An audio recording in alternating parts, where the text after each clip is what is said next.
हरि ओम नमः शिवाय नमः शिवाय नमः शिवाय। दिव्यात्मा आप सबको आज इस पावन तिथि श्रावण पूर्णिमा में मैं नमन करता हूँ। आशा करता हूँ इस पावन तिथि पर आपको शिव जी का दिव्य आशीर्वाद प्राप्त हो। प्रिय मित्रों, हम वेद में जितना भी ज्ञान प्राप्त करते हैं, हर एक वेद में, चाहे ऋग वेद हो, यजुर्वेद हो, साम वेद हो या अथर्व वेद हो, चारों वेदों में परम पुरुष की वर्णना है, शिव जी की वर्णना है। पिछले 4 सोमवार से इस श्रावण के महीने में जो कुछ थोड़ा बहुत मुझे ज्ञान है, मैं पूजन करता रहा, आप लोगों को भी भेजता रहा। कुछ लोगों के मन में और कुछ शंका थे, उन्होंने मुझे फ़ोन किए थे, शिव क्या है, सोमवार क्यों, श्रावण क्यों, गंगाजल क्यों, सर्प क्यों, ये सारे चीज़ों के बारे में उन्होंने जिज्ञासा किए थे। महाभारत की अनुशासन पर्व में भीष्म जी ने युधिष्ठिर का बहुत सारे संशय दूर किए हैं, आप पढ़ सकते हैं। ऋग्वेद की नवम मंडल में इस सोम के बारे में बहुत वर्णन है। आज मैं आपको थोड़ा बहुत जो कुछ मुझे ज्ञान है बताने जा रहा हूँ, जो मुझे पिछले 4 सप्ताह से मुझे बहुत सारे लोग फ़ोन करते रहते हैं। शिव जी का प्रारंभ होता है स अक्षर से। स का मतलब है धर्म। एक आखिर शब्द को अगर हम देखेंगे, स का मतलब है धर्म। उसके बाद आता है सी, स से शिव। सी का मतलब है सत्य। सी से होता है शिव। शिव शब्द सी धातु से आनित है और सी धातु का अर्थ है धारक, जो सबको धारण करता है। क्या धारण करता है? शिव ऐसा एक तत्व है जो स से आनित धर्म का धारक है, सी से आनित सत्य का धारक है। तो शिव क्या क्या धारक है? सारे गुणों का धारक है। हमारे शास्त्र में 8 गुण का वर्णन है जो सर्वश्रेष्ठ है। अणिमा, महिमा, लघिमा, गारिमा, प्राक्ति, प्राकाम्य, ईशित्व, वसित्व, ये 8 गुण है। शिव जी ये सारे 8 गुणों का धारक है, इसीलिए वो शिव हैं। इसीलिए हम कहते हैं वो दाता है, वो ज्ञाता है, वो करता है, वो भरता है, वो त्राता है। इसीलिए वो शिव है। वो जति है, सन्यासी जति है, वो प्रीति है, वो भक्ति है, वो मुक्ति है, वो शांति है। वो शिव है। वो देव है, वो भूदेव है, वो आदिदेव है, वो देवादिदेव है, वो महादेव है। इसलिए वो शिव है। देखिए, शिव का अर्थ है सृष्टि। कैसे? अगर शिव ना होते तो हड़ाहड़ को पान कौन करता? और अगर हड़ाहड़ ही विश्व में आ जाता तो सृष्टि की संभव कैसे होता? तो शिव है तो सृष्टि है। तो हम सौ मतलब धर्म, सी मतलब सत्य, शिव मतलब ताता, ज्ञाता, कर्ता, भर्ता, त्राता, जति, प्रीति, भक्ति, मुक्ति, शांति, देव, भूदेव, आदिदेव, महादेव, देवाधिदेव, सब शिव ही है। क्या नहीं? वो शांत है, वो तुष्ट है, वो पवित्र है, वो सर्वत्र है, इसलिए वो शिव है। शिव जी का महिमा अपरंपार है, इसलिए हम शिव जी के भक्त हैं। अब आज मैं क्या वर्णन करने वाला हूं, मैंने बताया सी शिव, उसके बाद आता है कौन सा, एक अक्षर सौ, दो अक्षर शिव, तीन अक्षर श्रावण, चार अक्षर सोमवार और पांच अक्षर शरीदवरा गंगा। सौ शिव, श्रावण, सोमवार, शरीदवरा। हम सौ के बारे में कुछ हमको पता चला, सी के बारे में हमको कुछ पता चला, शिव जी के बारे में पता चला। क्योंकि समय स्वल्प है, मुझे तो ऐसे ऐसे थोड़ा थोड़ा कहना है। व्यापक अगर इसको करेंगे महीने, साल, साल भर साल, साल भर साल, ऐसा ही चलता रहेगा। एक सौ अगर चलेगा, सी अगर चलेगा, शिव अगर, महापरंपार कितने हम बता सकते हैं। अब हम आता है श्रावण की महीने की बारे में। श्रवण और श्रावण, मैंने पिछले वीडियो में मेरा बताया था, श्रावण की महीने में ही शिव जी ने नीलकंठ पर्वत पर, जो ऋषिकेश से 20 किलोमीटर 15-20 किलोमीटर दूर है, वहां बैठकर हलाहल विष को पान किए थे। माता ने कंठ की पास हाथ रखे थे, अंदर नहीं गए, इधर ही रहे। हलाहल विष नीलकंठ बन गए। उनका शरीर धवल वर्ण है, कंठ नील वर्ण है। ऐसा अद्भुत रूप किसी ने देखा नहीं होगा। ऐसा अद्भुत रूप, कंठ धवल वर्ण है, शरीर धवल वर्ण है, गलत बोला, कंठ नील वर्ण है और वो ध्यान मग्न है। 50,000 साल तक वो ध्यान मग्न हो गए उस हलाहल विष को अपने शरीर में जड़ाने के लिए, ब्रह्म में लीन हो गए। इसीलिए कहते हैं वो ओंकार है, वो सुंदर है, वो प्रखर है, वो शंकर है, इसीलिए तो ईश्वर है। तो श्रावण के महीने में शिव जी ने हलाहल विष को पान किया था, इसीलिए हम श्रावण के महीने में उनका ज़्यादा पूजन करते हैं। इसका मतलब ये नहीं कि और कोई दिन में शिव जी की पूजा नहीं करेंगे या फल नहीं मिलेंगे, ऐसी बात नहीं है। लेकिन श्रावण के महीने में हम करते हैं, इनको याद करते हैं कि प्रभु जी आपने इस संसार के लिए कितना कष्ट उठाया। शिव हैं तो सृष्टि हैं। अब हम आते हैं सी शिव श्रावण, उसके बाद सोमवार।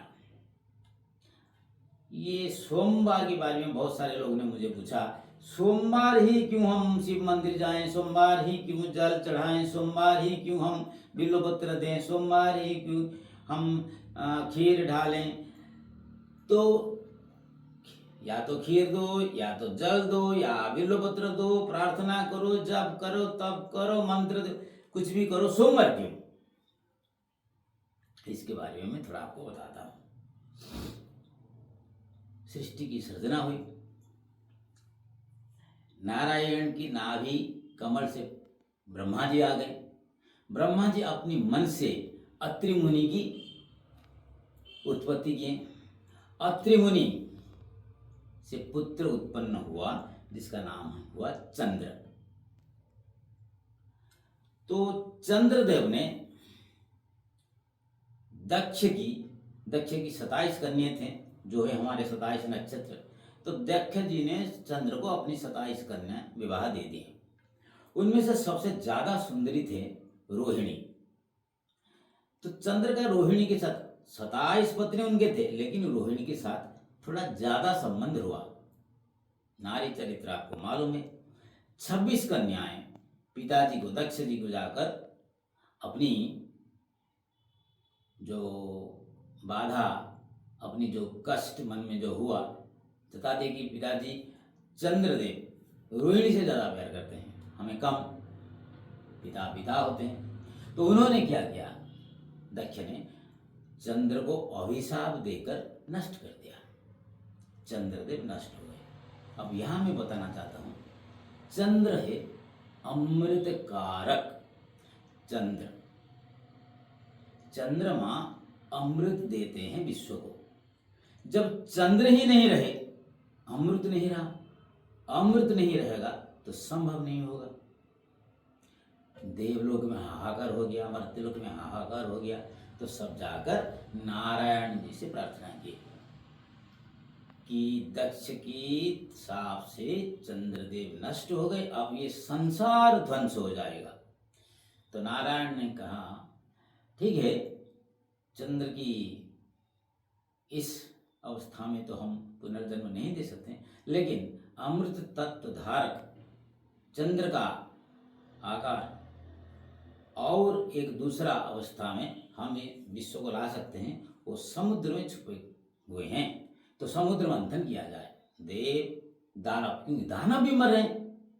हाँ, क्यों मर रहे हैं मैं बताऊंगा। तो सब मिलकर समुद्र का मंथन किए, हलाहल विष निकला, शिव जी पी गए, जो कुछ मिला से सब देवलोग ले गए। लेकिन सोम चंद्र के रूप में समुद्र में निकला अमृत तत्व धारक सोम। सोम सु धातु से आने थे। सु मतलब उत्पन्न करना। तो चंद्र या सोम, उनका काम है अमृत देकर उत्पन्न करना। शिव है तो सृष्टि है, सोम है तो संभव है। अगर सोम नहीं तो संभव नहीं, अगर शिव नहीं तो सृष्टि नहीं। तो सोमदेव आ गए, लेकिन दक्ष जी के अभिशाप तो हैं, तो क्या करना है, दक्ष जी की अभिशाप को भी रखना है और चंद्रदेव यानी सोमदेव को भी रखना है। तो क्या करना है, तो इसी अवस्था में एक पथ निकला। वो क्या हुआ, चंद्रदेव 15 दिन वृद्धि घटेंगे, 15 दिन क्षय घटेंगे, एक दिन पूर्ण होंगे, एक दिन पूरा निश्चिन्न हो जाएंगे। जिस दिन निश्चिन्न हो जाएंगे उस दिन को हम कहते हैं अमावास। जिस दिन वो पूर्ण हो जाते हैं उस दिन को हम कहते हैं पूर्णिमा, जो आज है। चंद्र का 16 कला है, 16 गुण है हमारे साथ। वहां मैं नहीं जाता हूं, बहुत बड़ा हो जाएगा ये कथन। हर दिन पूर्णिमा से अमावास तक हर दिन एक एक कला देवलोक पान करते रहें। 15 दिन हो गया, 15 दिन में पूर्णिमा जाता है, और एक कला रह गया, उसको सूर्यदेव ने ग्रहण किया। तो पूर्णिमा से फिर अमावास तक चंद्र का उदय होते चला।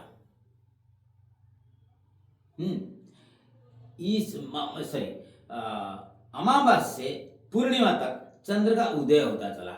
हर दिन एक एक कला सूर्यदेव ने चंद्रमा को रात में देते रहे।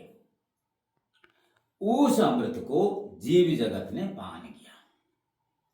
तो क्या हुआ, अब सोम है तो संभव है। तो सोम अमृत तत्व देवलोक भी दिए, मर्त्यलोक भी दिए। इस मर्त्यलोक को जब सोम रस मिला, अमृत मिला, तो क्या हुआ, सोम मतलब अमृत, अमृत से क्या होता है वनौषधि, जो हम देखते हैं प्रकृति, ये अमृत की वजह से होता है। अगर चंद्र नहीं रहेंगे तो संभव नहीं होगा, कोई वृक्ष नहीं रहेगा। तो वनौषधि या वनस्पति आ गए। अब इस वनस्पति में क्या हुआ, शिव जी के साथ इसका क्या संबंध है, इतना बता देता हूं। सोम की वजह से अमृत आया, अमृत की वजह से वनस्पति आ रहा है, सोम समुद्र से सृष्टि हुआ। अब इस वनस्पति से क्या होता है, वनस्पति से जो सारे वनौषधि, हमारे जितने भी औषध हम व्यवहार करते हैं वो सारे वृक्ष से आते हैं। हम आजकल भौतिक विज्ञान में उसको दवाई के रूप में देते हैं, लेकिन उसका मूल कहाँ से है, वनौषधि से है। तो सोम से अमृत आया, अमृत से वनस्पति वनौषधि आया। वनौषधि में क्या हुआ, शिव जी के साथ हम संबंध करके आप देखते हैं। वनौषधि से एक हम ले लिए, पूरे वनस्पति को दिखाने के लिए बिल्वपत्र, शिव जी के मस्तक में रखे। शिव जी के मस्तक में जो बिल्वपत्र है वो चंद्र की वजह से है। चंद्र या सोम, सोम यानी अमृत, अमृत की वजह से वृक्ष हैं तो बिल्वपत्र हैं। शिव जी के मस्तक में हम बिल्वपत्र इसीलिए देते हैं क्योंकि वो वनस्पति, पूरे वनस्पति को दर्शाता है। और बिल्वपत्र ऐसा पत्र है जो हमारे शरीर में 70 से 80 भाग तक बीमारियां नष्ट कर देते हैं अगर हम हर दिन बिल्वपत्र ग्रहण करते हैं, चबाते हैं। बिल्वपत्र गया। फिर वनस्पति से क्या हुआ? वनस्पति है तो अमृत है। इस अमृत से क्या होता है? जल का सृष्टि होता है। वेद वर्णना करता है करोड़ों साल पहले, आज 100-150 साल पहले भौतिक विज्ञान कहते हैं कि हमने कह दिया जंगल रहेगा तो बारिश होगा। भाई जंगल रहेगा तो बारिश होगा, ये तो करोड़ों साल पहले हमारा वेद वर्णन कर चुका है। जंगल का अधिपति कौन है, जंगल कैसे संभव हुआ, अमृत तत्व कहां से आया, जंगल क्या करता है और बारिश कैसे होता है। सोम है तो अमृत है, अमृत है तो वनस्पति, वनस्पति हैं, जंगल हैं, वृक्ष हैं तो बारिश है, जल है। और उस जल को हम शिव के मस्तक में डालते हैं। क्यों जल डालते हैं? देखिए हमारे शास्त्र कितना महान है, क्या क्या ज्ञान छुपा रहता है इसमें, हम पढ़ते हैं नहीं।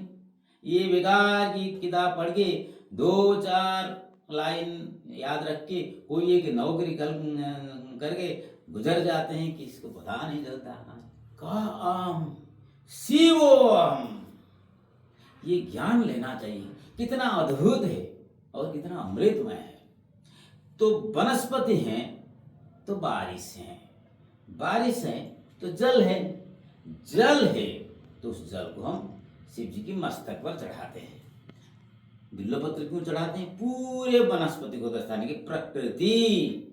जल क्यों चढ़ाते हैं? जल ही जीवन है, तो प्रकृति का रक्षा करना चाहिए, जल जीवन को रक्षा करना चाहिए। शिव जी की मस्तक में बिल्वपत्र चढ़ाते हैं, अब जल चढ़ाते हैं। फिर वनस्पति क्या करता है? वनस्पति मतलब वृक्ष वगैरह, इसको हमारा गोमाता खाती है। ये विश्व जब संकट में था, खाद्य ही नहीं था, तो हमें कौन बचाया? पृथ्वी गाय का रूप धारण करके दुग्ध दिया, हमने दुग्ध पिए और ये शरीर बचा रहा।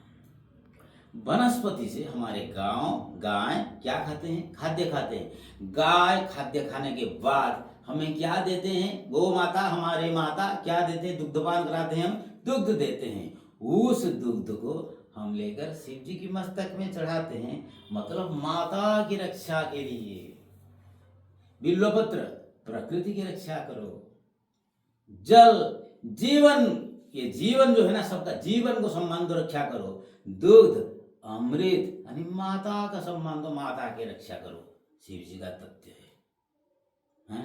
तो शिव जी बिल्वपत्र ग्रहण करते हैं, जल ग्रहण करते हैं, दुग्ध ग्रहण करते हैं। क्यों हम दूध डालते हैं आपको पता चल गया, क्यों हम जल डालते हैं आपको तो पता चल गया, क्यों हम बिल्वपत्र देते हैं आपको पता चल गया। ये किसकी वजह से हो रहा है? सोम की वजह से। इसीलिए हम सोमवार को ही शिव मंदिर ज्यादा जाते हैं। हमारे 7 वार हैं, कैसे बने?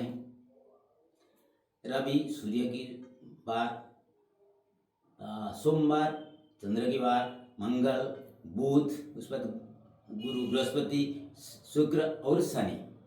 राहु और केतु वो दोनों ग्रह नहीं कहलाते, वो छाया ग्रह कहलाते हैं। जज्जद भावगतो भावी जज्जद भावेन संयुता तत्फलानि प्रदन्ति प्रतिसन्ति तमोग्रह। राहु और केतु इनका स्थिति नहीं है, ये दूसरों के साथ चलते हैं। तो ये 7 जो प्रधान ग्रह हैं, इन्हीं के नाम से हमारा बार हुआ है। तो सोम के नाम से सोमवार, सोम वनस्पति देते हैं, वनस्पति से बिल्वपत्र मिलता है यानी प्रकृति, जल मिलता है यानी जीवन, दुग्ध मिलता है यानी अमृत, मातृत्व। इसीलिए तो हम ये सब चढ़ाते हैं। क्यों चढ़ाते हैं? तो शिव हैं तो सृष्टि है, सोम है तो संभव है। अगर सोम नहीं होता तो सृष्टि संभव ही नहीं होता, मर जाता, अमृत नहीं मिलता ना। तो शिव जी ने क्या किए, जल भी ग्रहण किए, पत्र भी ग्रहण किए, अमृत भी ग्रहण किए। तो इसीलिए हम कहते हैं शिव जी के, आप तो सुने होंगे, कैसे गंगा आकाश में थे, पृथ्वी आए, कपिल मुनि की अभिशाप से सागर वंश के ध्वंस हुए थे, उन्हीं के वंश सूर्य वंश में उनका जो पुत्र आया भगीरथ, भगीरथ ने तपस्या किया।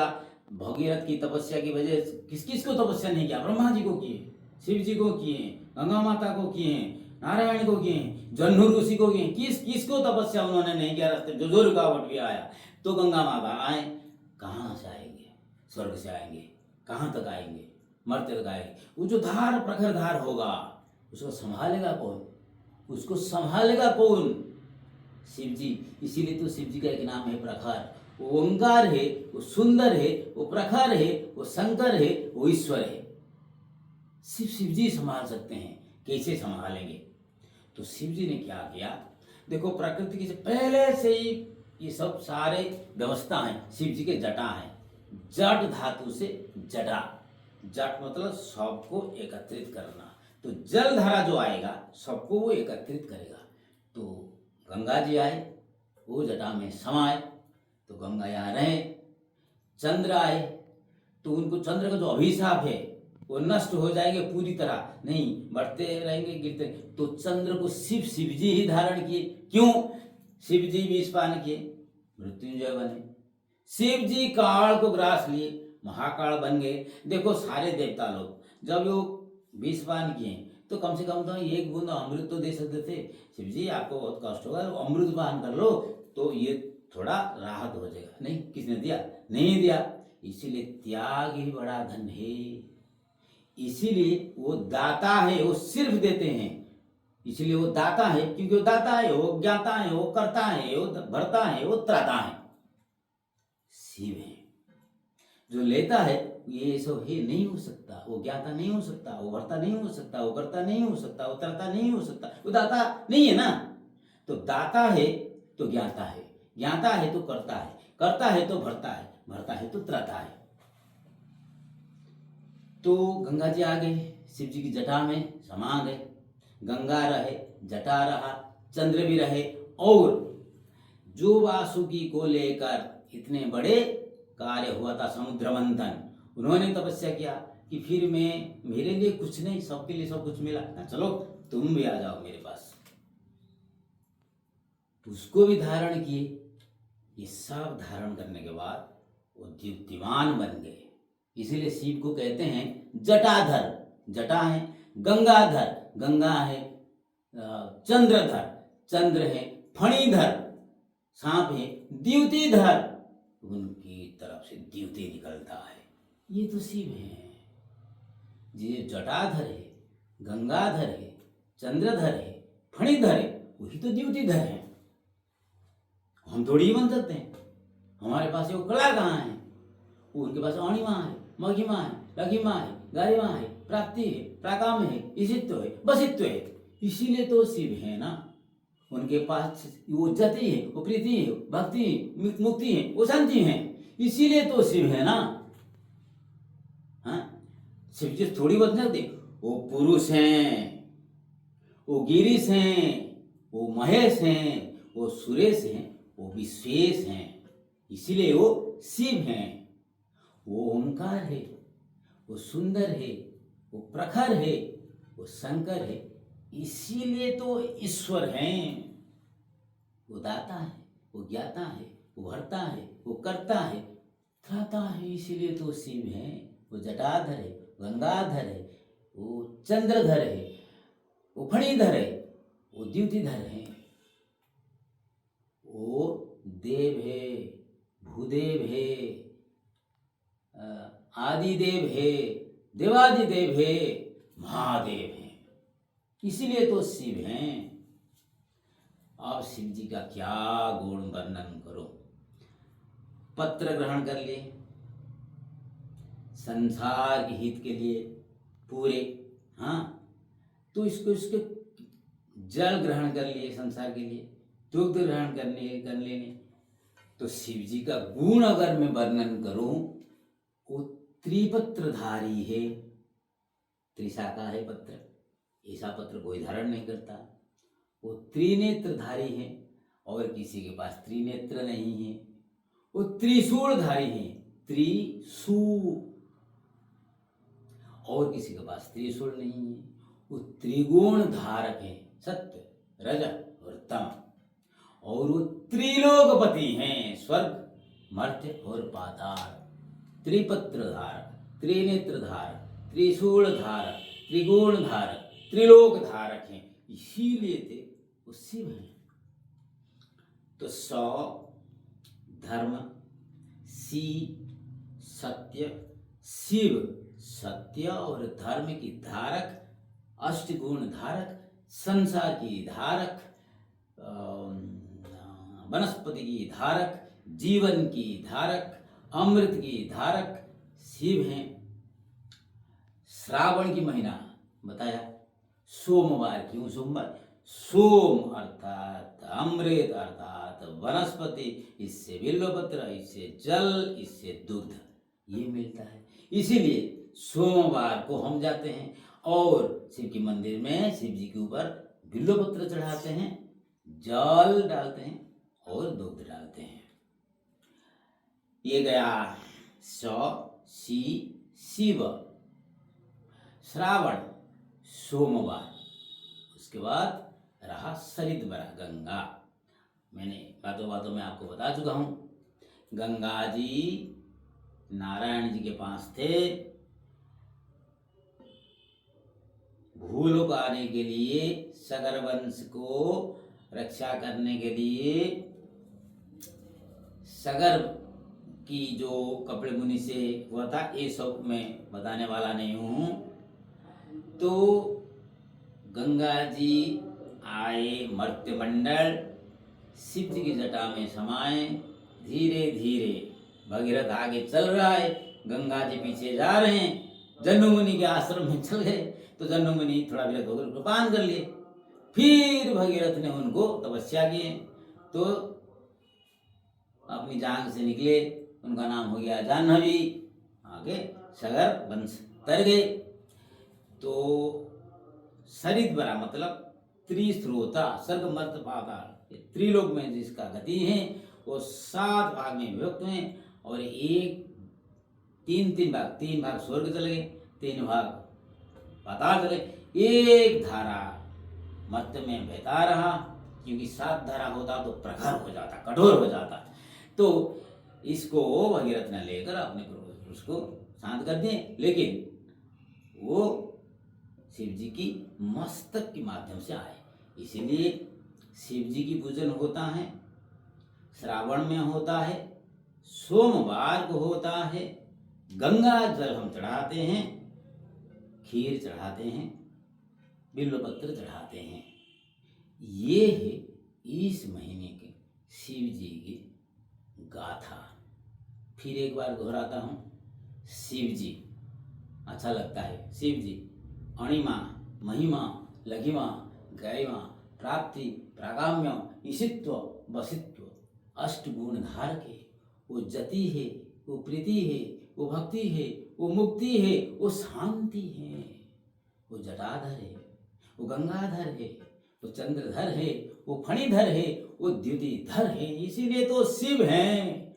वो त्रिपत्र धारक है, वो त्रिनेत्र धारक है, वो त्रिशूल धारक है, वो त्रिगुण धारक है, वो त्रिलोक धारक है। इसीलिए तो शिव हैं। वो देव हैं, भूदेव हैं, आदिदेव हैं, देवाधिदेव हैं, महादेव हैं। ओंकार है, सुंदर है, प्रखर है, शंकर है, ईश्वर है।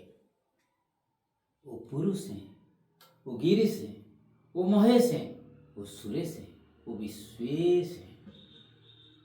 वो दाता है, वो ज्ञाता है, वो करता है, वो भरता है, वो त्राता है, वो शिव है। प्रिय मित्रों, शिव जी का पूजन करनी चाहिए। कुछ नहीं, ओम नमः शिवाय इतना जाप किया जा सकता है। बस आपके घर में जहीं कहीं भी जगह हो, अगर आपके घर में आपने छोटा सा मंदिर बनाए, नहीं तो फिर घर में कहीं भी सुबह प्रातः ब्रह्म मुहूर्त या शाम को ओम नमः शिवाय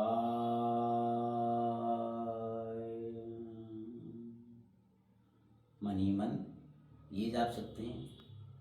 नहीं तो महामृत्युंजय मंत्र, देखिए 16 साल में मार्कंडेय यम भुवन जाने वाले थे, कालांतक उनको कालातीत कर दिए। 16 साल से उनका उम्र ज्यादा होगा ही नहीं। क्या जापने लगे, ओम त्र्यंबकम यजामहि सुगंधिम पुष्टिवर्धनम उर्वारुकमेव बंधनात् मृत्युर्मुक्षीयमामृतात्। ये भी हम ध्यान कर सकते हैं। मुख खुलना नहीं चाहिए, मनी मन जाप करना है। मननम त्रायते मंत्र, ऋषय मंत्र दृष्टार, दृष्ट धातु से ऋषि शब्द का सृष्टि हुआ, जिसका मतलब है मंत्र का दर्शन करना, चिल्लाना नहीं। मैं जो आपको चिल्लाकर सुनाता हूँ, मंत्र अगर आप ध्यान करेंगे तो ऐसा नहीं करना चाहिए। दूसरों लोगों को सुनाना है, ब्राह्मण सुनाता है, यज्ञ होता है, इसमें मुख खुल सकता है। लेकिन जब आप ध्यान करते हैं तो मन ही मन करना चाहिए, किसी को नहीं करना चाहिए। ऐसे कि आपका जो जीवा वो भी नहीं हिलना चाहिए। मन दर्शन करना, ओम इसको दर्शन करना है। तो शिव है तो सृष्टि है, सोम है तो संभव है, तो सृष्टि करता, सृष्टि की त्रिनेत्र में ध्वंस करने वाला, सृष्टि को वनस्पति के द्वारा पालन करने वाला शिव जी असंभव को ही संभव करते हैं। कालांतक हैं, महाकाल हैं, मृत्युंजय हैं, क्या नहीं है, शांत हैं, तुष्ट हैं, पवित्र हैं। अरे ज्ञान की भंडार है, दान की भंडार है, मान की भंडार है, क्या नहीं है। तो शिव जी का पूजन आप लोग भी किया करें। श्रावण का महीना, सोमवार, शिव जी, जितना थोड़ा ज्ञान मुझे मालूम हुआ है शिव पुराण से, महाभारत के अनुशासन पर्व से, ऋग्वेद की नवम मंडल में चंद्र की वर्णन है वहाँ से, तो थोड़ा बहुत मैंने आपको बताया। आशा करता हूँ आपका समय मतलब मुहूर्त, आपका दिन, आपका महीना, आपका साल, आपका जीवन अमृतमय हो, मंगलमय हो। समस्त लोका सुखिनो भवन्तु। ओम नमः शिवाय।